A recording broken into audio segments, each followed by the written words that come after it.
Հայաստանի պաշտպանության նախարարությունից հայտնում են ուժեղ Հայաստան կուսակցության անդամներից մեկի տարածած տեսանյութում դեռևս անհայտ անձը ստահոդ տեղեկություններ հայտնում, թե իբր վերջերս Ջերմուկի հատվածում Հայաստանի զինված ուժերի բանակային դիրք է հանձնվել։ Իրավապահ մարմիններին հորդորում ենք ուսումնասիրել նշված տեսանյութն ու դրանում տեղ գտած տեղեկությունները իրավական գնահատական տալու նպատակով նշված է հայտարարության մեջ։ Ավելի վաղ ուժեղ Հայաստան կուսակցության անդամ Ալիկ Ալեքսանյանը տեսանյութ էր տարածել, որտեղ անհայտ անձը հայտնել է, թե 44-օրյա պատերազմի մասնակից է, անցյալ ամիս եղել է Ջերմուկում եւ իրենց ասել են, թե դիրք պետք է հանձնեն, մայիսի 8-ին դիրքը տվեցին Թուրքին։ Սուրեն Պապիկյան, անունդ էլ դրել են պաշտպանության նախարար, դու քեզնից ինչ նախարար, դու կաբինետի ուլ ես։ Քեզ դրել են այդտեղ, որ մեր տղեկի մարտական ոգին գցես։ Քեզ դրել են այդտեղ, որ պոստերից մեր հայրենասեր ուժեր տղեկին իջացնես, այդ պոստերը հանձնես։ Քեզ դրել են այդտեղ, որ մեր հայրենիքի, մեր Հայաստանի սահմանները փոքրացնես։ Քեզնից ինչ նախարար։ Ժողովուրդ ջան, մի հատ բան եմ միացնում, նայեք, տեսեք այս հայրենասեր մարդը ինչա պատմում։ Ես ազատամարտիկ եմ։ Ես 44 օրվա պատերազմի մասնակից եմ։ Ես Ջերմուկ եմ եղել նոր։ Անցյալ ամիս էր։ Ես ամսվա 8-ին դուրս եմ եկել։ Մեզ ասացին, այդ դիրքը պետք է հանեք, բան արեք, էլի զինամթերքը հանեք, սաղ մեքենան դցրեք, որ տանում ենք ուրիշ դիրք։ Այդ դիրքը տվեցին Թուրքին։ Մայիսի 8-ին այդ դիրքը լքել եք, տվել են Թուրքին։ Տվել են Թուրքին, հա։ Ուրիշ ձև չէին կարանեն, որտեղ մեզ չեն եկե փոխել, եթե փոխել ունենային, պետք է այդ պոստը մնար։ Տարել ենք մեկ պոստից, տարել ենք պոստ, որտեղ ընդ պայմանագրային կային ծառայող, տարել ենք իրանց ենք տվել ու մենք դուրս ենք եկել։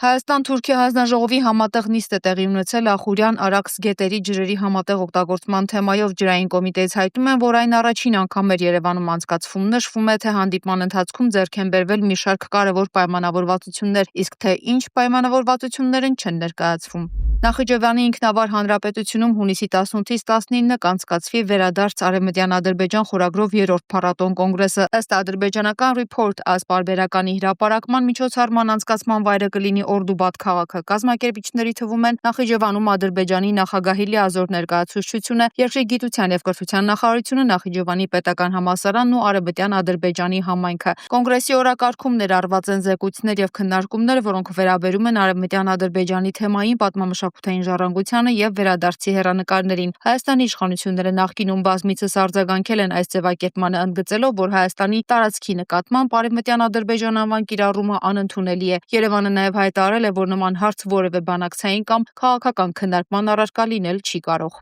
Ադրբեջանի նախագահի հետ ունեցած հեռախոսազրույցում Ֆրանսիայի նախագահը վերահասատել է Փարիզի աջակցությունը Հայաստանի եւ Ադրբեջանի միջև խաղաղության գործընթացին եւ ընդգծել այդ գործընթացի շարունակական առաջխոհման կարեւորությունը X-ում գրել է Ֆրանսիայի նախագահ Էմանուել Մակրոնը։ Նա նաեւ հայտնել է, որ անդրադարձել են տարածաշրջանային հարցերին եւ երկկողմ հարաբերություններին։ Իլհամ Ալիևը իր հերթին X-ում հայտնել է միայն, թե քննարկել են Ադրբեջան-Ֆրանսիա երկկողմ հարաբերությունները, փոխադարձ հետաքրքրություն ներկայացնող հարցերը եւ տարածաշրջանային ու համաշխարհային զարգացումները։ Երևանում Մակրոնը ասել էր, թե պատրաստվում է Ալիևի հետ քննարկել Բաքվում պահվող հայ գերիների հարցը, սակայն նման անդրադարձ չի եղել։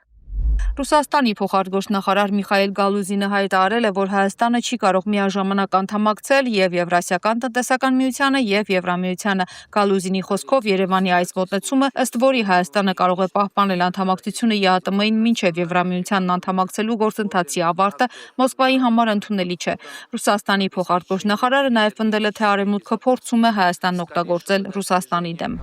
Եվրամիությանը Հայաստանի անդամակցության մասին հայտարարությունները պոպուլիստական կարգախոսներ են, համեմատելի այն խոստումների հետ, որոնք նախկինում հնչել են Ուկրաինայի եւ Մոլդովայի դեպքում։ Բրյուսելը Հայաստանի ներքաղաքական գործընթացների, մասնավորապես առաջիկա ընտրությունների վրա ազդելու փորձեր է անում։ Վերահաստատում են, որ Ռուսաստանը չի միջամտում Հայաստանի ներքին գործերին։ Մոսկվան ակնկալում է հայկական հասարակությունը կպահպանի սառնասրտությունը եւ թույլ չի տա, որ երկիրը ներքաշվի Ռուսաստանի հետ հակադրության մեջ։ Ռուսաստանի անվտանգության խորհրդի արտուղար Սերգեյ Շոյգուն նույնպես հայտարարել է, որ Հայաստանի ներկայիս ղեկավարության վերջին քայլերը ըստ Մոսկվայի չեն համապատասխանում երկու երկրների դաշնակցային հարաբերությունների տրամաբանությանը։ Շոյգուի գնահատմամբ Հայաստանը միջազգային տարբեր հարթակներում հաճախ աջակցում է Եվրամիության դիրքորոշումներին եւ խորացնում համագործակցությունը Բրյուսելի հետ, մասնավորապես մաքսային եւ առևտրային կարգավորումների ու չափորոշիչների ներդաշնակեցման ուղղությամբ։ Ռուս պաշտոնյան ընդգծել է, որ նման գործընթացները Մոսկվայի կարծիքով կարող են հակասել Հայաստանի Եվրասիական տնտեսական միության շրջանակում ստանձնած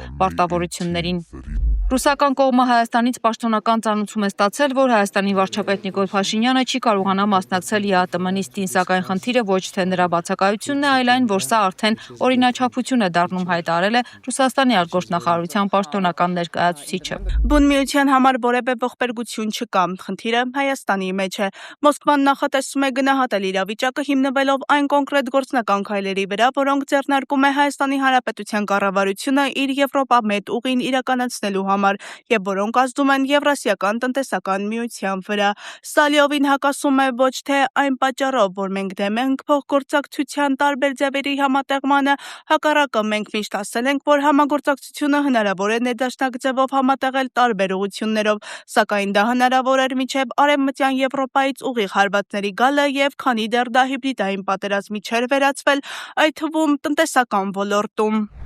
Текущий год стал особенно значимым для международного сотрудничества ЕС. Քաղաքագետ Բենյամին Մաթևոսյանը այսօր ԵՄ-ի հետ զրույցում հայտարարել է, որ Նիկոլ Փաշինյանի քաղաքականությունն իր գնահատմամբ հակառուսական եւ պրոթուրքական ուղղվածություն ունի։ Նրա խոսքով վարչապետի քայլերն ու հայտարարությունները վկայում են, որ իշխանությունները հետևողականորեն հեռանում են Ռուսաստանից, իսկ Արցախի հարցում կայացված որոշումները եւս պայմանավորված են եղել ռուսական ազդեցությունը նվազեցնելու նպատակով։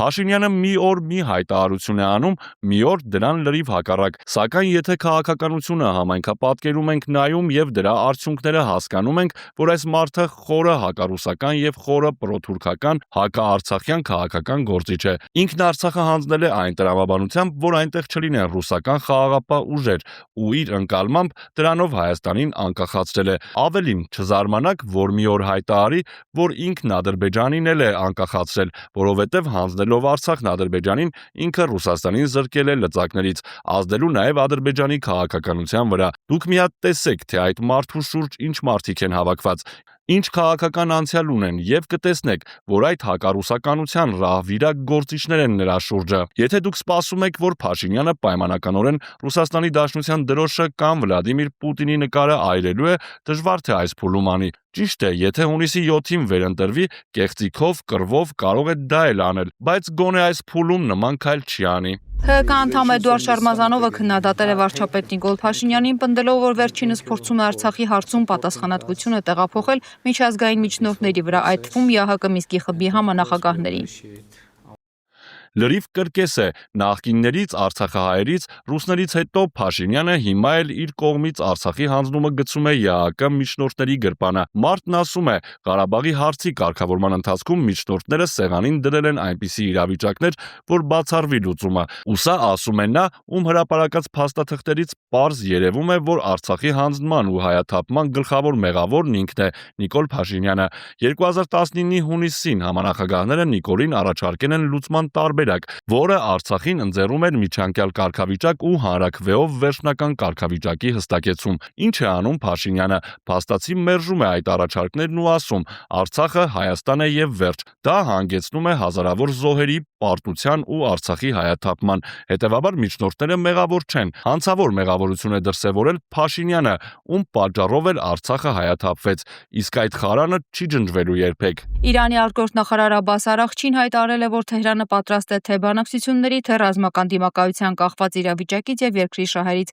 Արաղչիի խոսքով արտաքին քաղաքականությունը չի կարող առանձնացվել պետական ընդհանուր ռազմավարությունից եւ անհրաժեշտության դեպքում Իրանը պատրաստ կլինի ինչպես դիվանագիտական բանակցությունների, այնպես էլ ուժային գործողությունների։ Դիվանագետը նաեւ նշել է, որ ԱԳՆ-ն մշտական կապի մեջ է ռազմական հրամանատարության հետ եւ գործում է միասնական նպատակների շրջանակում։ Միաժամանակ Իրանի արտգործնախարարության խոսնակ Էսմայիլ Բաղային հայտնել է, որ Թեհրանն ուսումնասիրում է Միացյալ Նահանգների արձագանքը իրանական վերջին առաջարկներին, շարունակելով գնահատել հետագա քայլերը։